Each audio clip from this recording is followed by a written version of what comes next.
ನಮಸ್ಕಾರ ಎಲ್ಲರಿಗೂ.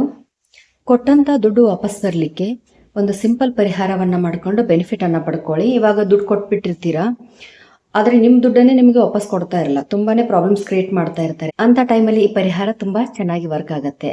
ಏನಂದರೆ, ಶನಿವಾರ ದಿನ ಏನು ಮಾಡಬೇಕು, ಒಂದು ಈರುಳ್ಳಿ ತೊಗೊಂಡ್ಬಿಟ್ಟು ಅದರ ಸಿಪ್ಪೆನ ತೊಗೋಬೇಕು.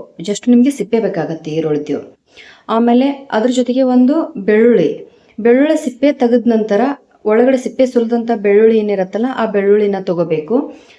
ಈರುಳ್ಳಿ ಸಿಪ್ಪೆ ಮೇಲೆ ಆ ವ್ಯಕ್ತಿ ಯಾರು ನಿಮ್ಮ ದುಡ್ಡನ್ನು ತೊಗೊಂಡಿರ್ತಾರೆ ಅವ್ರ ಹೆಸರನ್ನು ಬ್ಲ್ಯಾಕ್ ಕಲರ್ ಮಾರ್ಕರ್ದಿಂದ ನೀವು ಬರಿಬೇಕಾಗತ್ತೆ. ಸ್ಕೆಚ್ಚು ಅಥವಾ ಮಾರ್ಕರ್ ಯೂಸ್ ಮಾಡ್ಕೊಂಡ್ಬಿಟ್ಟು ದುಡ್ಡು ತೊಗೊಂಡಂಥ ವ್ಯಕ್ತಿ ಹೆಸರನ್ನು ಬರೆದ್ಬಿಟ್ಟು ಆ ಬೆಳ್ಳುಳ್ಳಿ ಎಸಳು ಇರತ್ತಲ್ಲ, ಸಿಪ್ಪೆ ಸುಲಿದದ್ದು, ಅದನ್ನು ಈರುಳ್ಳಿ ಸಿಪ್ಪೆಯಲ್ಲಿ ಸುತ್ತಬೇಕಾಗತ್ತೆ. ಚೆನ್ನಾಗಿ ಸುತ್ತಿ ಏನು ಮಾಡಿ, ಶನಿವಾರ ದಿನ ಯಾವುದಾದ್ರೂ ಮರದ ಬುಡಕ್ಕೆ ಅದನ್ನು ಹುಗಿದ್ಬಿಟ್ಟು ಅದ್ರ ಮೇಲೆ ಒಂದು ಕಲ್ಲನ್ನು ಇಡಿ.